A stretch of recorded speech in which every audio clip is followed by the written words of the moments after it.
할렐루야. 네, 이 새벽에 나오신 여러분들 환영하고 축복합니다. 자, 오늘 우리는 출애굽기 9장에서 계속되는 여호와의 재앙을 우리가 살펴보고 있습니다. 오늘은 5번째 가축의 죽음, 그리고 6번째 악성 종기로 인한 피해를 우리가 생각해 볼 수 있습니다. 자, 그런데 여러분 어떻습니까?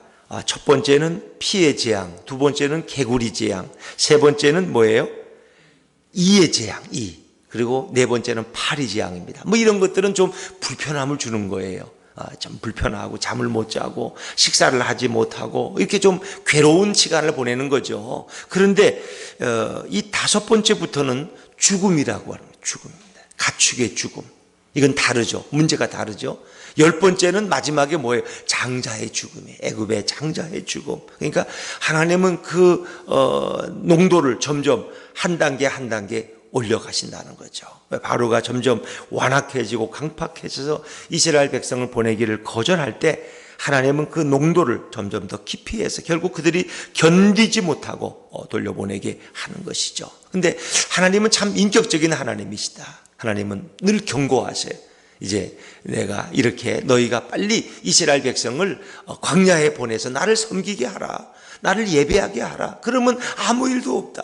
그러나 만약 너가 그것을 거절하면 이런 재앙이 너희에게 임할 것이다. 하나님은 늘 모세를 통해서 바로에게 예고해 주시고 그리고 그 일을 행하시는 것을 볼 수 있습니다.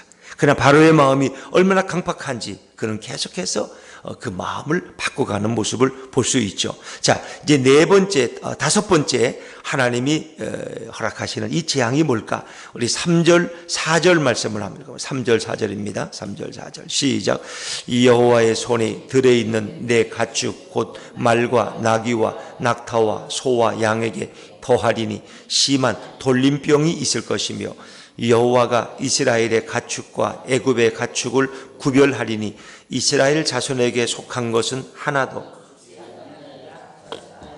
하시고. 아멘. 우리가 돌림병. 이것을 옛날 성경에는 악질이라고 해요. 악질. 돌림병. 그러니까 가축의 전염병이라고 생각하시면 되겠죠. 돌림병. 그래서 요즘 뭐 AI가, 오리에게 뭐 AI가 걸렸다. 그래서 오리떼가, 또 요즘 뭐 돼지에게 또 무슨 뭐 전염병이 있어가지고 돼지만 걸리는 그런 병. 그러니까 가축에게 엄청난 전염병이 돌아서 무수한 애굽의 가축떼들이 죽임을 당하는 이런 엄청난 일이 일어나게 되는 것이죠. 자, 특별히 이 애굽인들은 3절에 보니까 말과 나귀와 낙타와 소와 양 같은 것들을 굉장히 신성시하였습니다. 그것을 거룩하게 여겼다는 거죠. 그래서 애굽인들은 많은 이런 우상신들을 섬기는데 그 중에 하나가 핫솔이라는 신이에요. 핫솔. 이것은 바로 암소머리 모양입니다.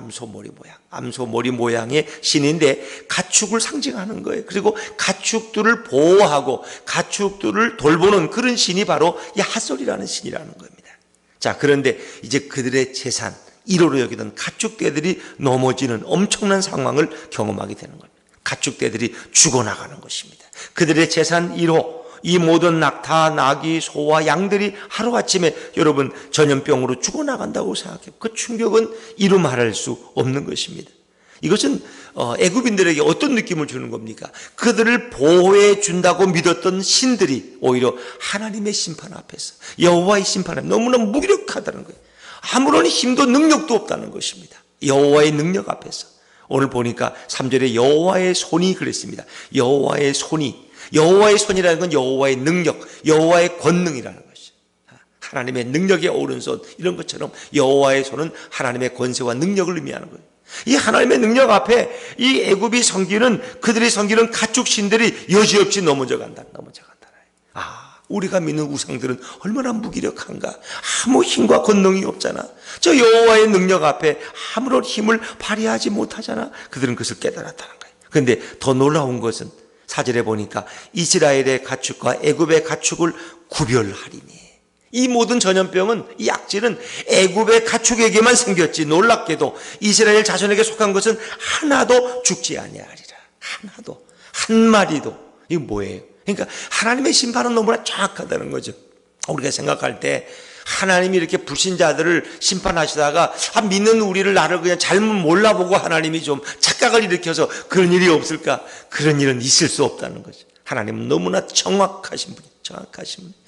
이스라엘의 가축 한 마리도 죽지 아니할 것이다. 죽지 아니할 것이다. 정확하게 하나님은 애굽의 가축과 애굽의 가축들만 결국 전염병으로 죽어가는 이런 엄청난 모습을 우리가 보여주고 있는 거죠.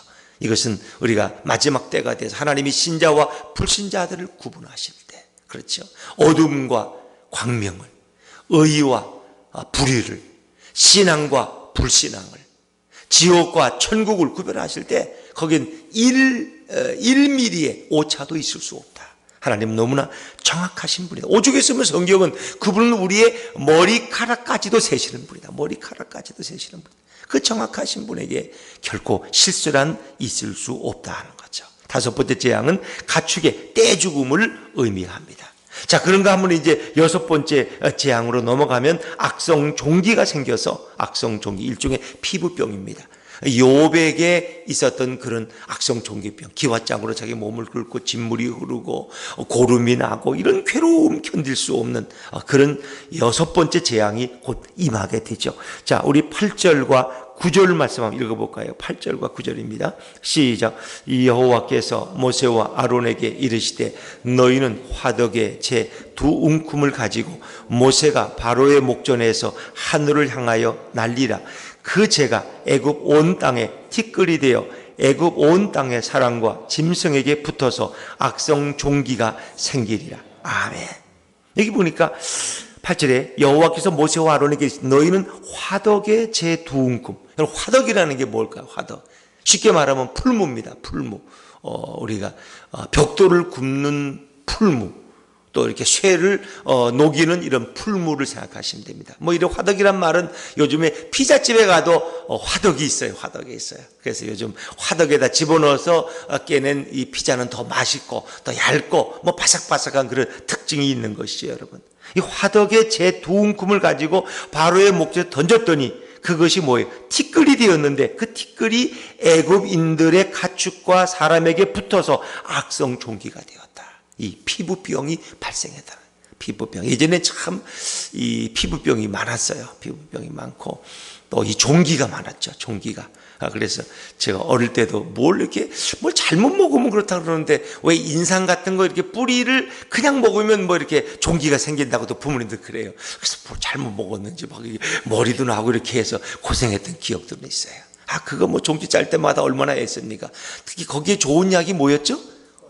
고약. 무슨 고약이지 이름이? 이명고약인가 그 유명한 그 시커먼 걸 해서 맨날 붙였던, 그다가 애들하고 장난하다 보면 그게 터져가지고 그냥 고름이 튀어나오고 이런 것도. 그래서 짜면은 너무 아프고 장난하다가 그냥 이렇게 나오면 튀어나오면 또 자동적으로 해서 뿌리까지 뽑아야 된다 그래가지고 어머니들이 또 이렇게 했던 그런 기억들. 참 그런 것들이 많은데 여러분, 이런 것들이 온몸에 생긴다고 생각해. 견딜 수 없는 거예요. 사람과 가축에게 이 온 종기가 생겼다. 그런데 재밌는 것은 이 화덕이라는 거예요. 화덕. 어떤 화덕이었을까?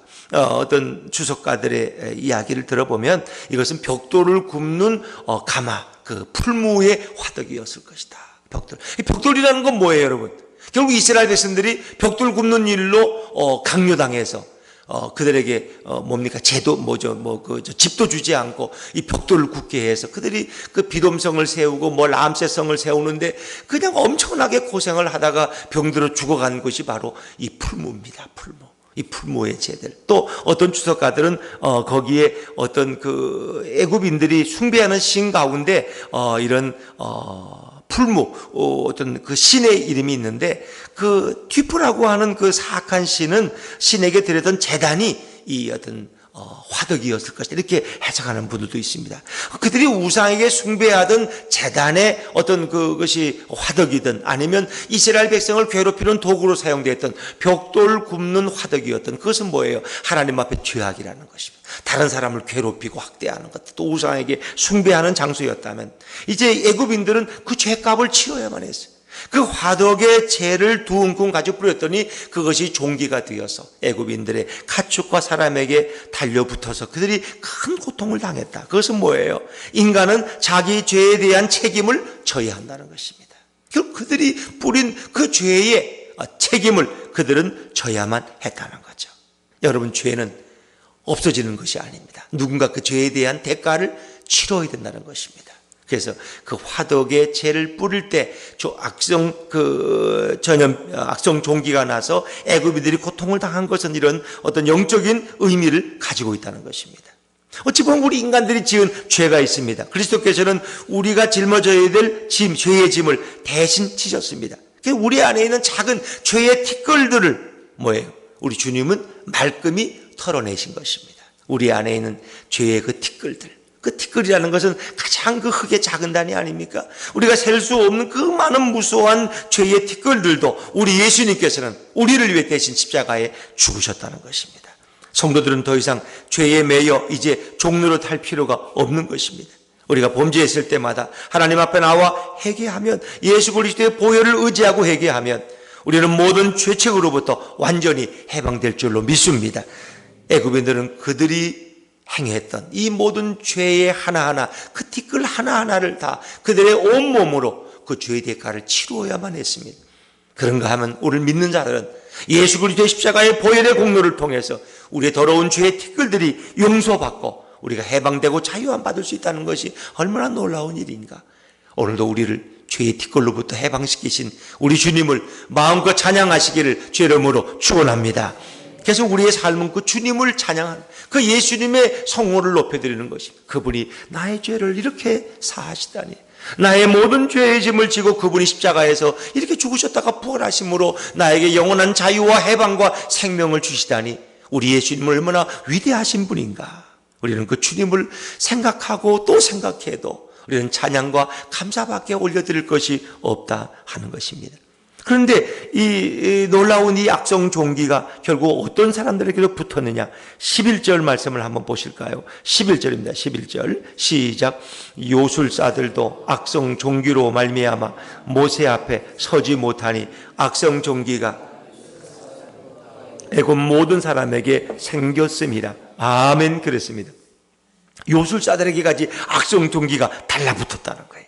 너무 종기가 심해서 그들은 모세 앞에 나올 수가 없어요. 그들은 나와서 뭔가 모세가 행하는 기적을 좀 해보려고 애를 쓸 텐데 종기가 너무 심해서 도저히 모세 앞에 나오지 못하는 그들의 모습. 그러니까 여기서 말하는 요술사는 하나의 마술사, 마법사인데 그 마법사라는 건 그 당시에 지성인들입니다. 현자라고도 부르고 어떤 마법을 통해서 백성을 통치하는 데 도움을 주는 그런 보조자들.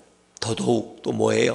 그들은 하나의 치유자, 의사입니다. 그 당시에 의사. 그래서 웬만한 병들은 이 마술사들의 손을 통해서 치료를 받았다는 것입니다. 마술사들은 그러니까 어떤 귀신의 영, 악령을 의지해서 사람들의 눈을 속이기도 하고 바로의 통치를 도와주기도 하고 또한 사람의 병을 치료하기도 했던 것들이 마법사예요. 그런데 이 요술사 마법사들이 뭐예요? 악성 종기 앞에서 넘어지는 모습들을 보는 거예요. 우리의 병을 치료해야 될 저 권위 있는 저들이 여호와의 능력 앞에서 넘어져 가는 거예요. 너무나 무기력하고 아무런 힘도 사용할 수 없는 거예요. 그걸 보면서 애굽인들은 무엇을 느낄까요? 우리의 마법사들은 아무것도 아니구나. 저들은 힘도 없구나. 저 히브리인들이 의지하는 저 여호와의 권능 앞에서 얼마나 별 볼 일 없는 존재들인가. 그들은 무력감을 느꼈을 것입니다. 여러분, 만약에 우리가 의지했던 것들이 하루아침에 흘러져 버린다면 정말 그렇잖아요. 특히 권력을 의지한다는 게 얼마나 무상합니까, 여러분? 권력이라는 거. 뭐 어떤 검사장이라 그러면 검찰의 꽃 아닙니까? 어떤 검사장이 우리 큰아버지다 굉장히 의지했어요. 아유 든든했어요. 괜히 그냥 부탁하는 거 없어도 그냥 검사장이 내 뒤에 있다는 거 든든하지 않습니까? 그 정도면. 검사장이 부탁하면 누가 그 말을 거절하겠습니까? 그런데 윤석열 지검장이 검찰총장이 되면서 그 중간에 그냥 한 20명이 다 옷을 벗어야 돼. 그 검사 내가 믿고 의지하던 검사장도 그냥 차관급인데 갑자기 옷을 벗었어. 그냥 내게 아무 도움도 주지 못하는. 여러분, 이 사람이 의지하는 건 다 그런 거예요. 물질이라는 것도 하루아침에 날아갈 수 있는 거예요. 그들이 의지하던 마법사의 그 권세는 여호와의 능력 앞에서 물거품이 되고 아무런 의지할 대상이 되지 못한다. 이것이 바로 권력의 무상함인 것입니다. 손혜원 의원이라는 분이 이렇게 굉장히 굉장히 권력이 있는 여당에서 굉장한 중요한 그런 역할을 했는데 그가 무소속으로 쫓겨나가고 이제는 검찰에게 고발당하고 그런 목포에서 그렇게 땅 투기했던 것들이 부끄러운 모습으로 드러나니까 아무것도 아니잖아요. 권력의 핵심부를 의지하고 뭐 이렇게 영부인과 친분이 있고 뭐 이래서 굉장한 인정을 받던 그런 여인이었는데 이제는 얼마 안 있으면 자칫하면은 국회의원도 내려놔야 될 그런 신세가 된다면 여러분 우리가 의지하던 것들이 얼마나 헛된 것들입니까? 혹시 여러분 이런 걸로 의지하고 있지 않습니까 여러분? 왜? 그건 시간이 지나면 다 허물어질 것들이다. 아무 도움도 되지 못하는. 그래서 우리가 의지하던 이런 것들은 결국은 때가 되면 다 놓고 떠나가야 되는. 그래서 이 땅의 것은 자랑할 것이 있다 없다. 자랑할 것이 없다는 것입니다. 아무리 좋은 뭐 서울에 가면 강남에 30억짜리 아파트가 또 있다는 뭐 그런 데 살아도 그거 자랑할 거 없다는 거예요. 여러분 그것은 지나가면 아무것도 여인 속에 방 한 칸보다도 못한 것이 그런 아파트라는 거죠. 결국 우리가 가야 될 영원한 천국의 집을 자랑해야 될 줄로 믿습니다. 우리를 영원한 천국으로 인도하실 예수님만을 자랑하시기를 주의 이름으로 축원합니다.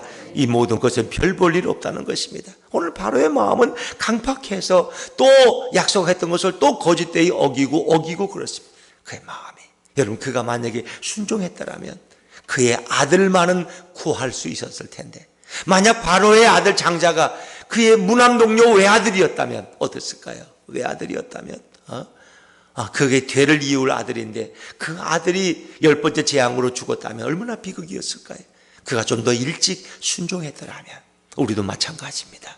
우리가 여호와 앞에 예수님의 말씀 앞에 순종한다는 것이 얼마나 귀한 일인지 몰라요.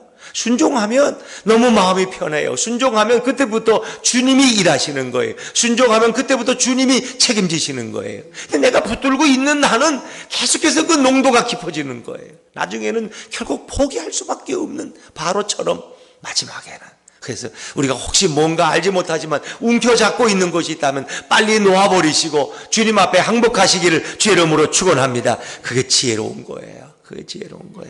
바로는 끝까지 버티다가 모진매에 맞고 수많은 백성 죽이고 가축대 다 잃고 나중에 사랑하는 아들마저 잃고 그리고도 결국은 그런 백성들에게 인망을 잃어버리는 그런 실패한 왕이 되지 않습니까? 여러분 가장 지혜로운 자는 하나님 말씀 앞에 순종하는 자입니다. 순종하는 자. 그래서 우리 아들 둘이 있는데 이렇게 잘못하면 이제 혼내잖아요. 싸우다가 그러면 너 잘못한 것 알지? 빨리 빌어. 그러면 그냥 한 놈은 한 대 맞으면 잘못했어요 하고 무릎 꿇어. 그럼 그때부터 걔는 매를 피해. 근데 한 놈은 고집스럽게 자기 잘못한 게 없다는 거예요. 그럼 결국 매를 맞아야 돼. 모르겠어요. 남들은 또 고집스러운 애가 또 큰 인물이 된다고 또 그러는데 잘못하면 맞아 죽어요. 그건 또.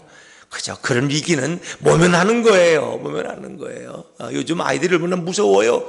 또 잘못했지 안 해서 그러면 나 끝까지 안 했다고 그러다가 괜히 잘못되면 어떡해요? 그때는 그냥 잘못했다고 잘못한 게 없어도 그냥 잘못했다고 하고 위기는 모면하고 나야지. 그렇게 그런 데 고집 피우는 일이 아니다. 나중에 오해가 얼마든지 풀릴 수 있는데 여러분 우리는 하나님 앞에서도 잘못하는데 고집 피우면 안 된다. 순종하는 것이 최고다 하는 거죠. 오늘도 하나님은 믿는 자와 불신자를 구분하십니다. 의와 불의를 분명히 구별할 때가 온다는 것입니다.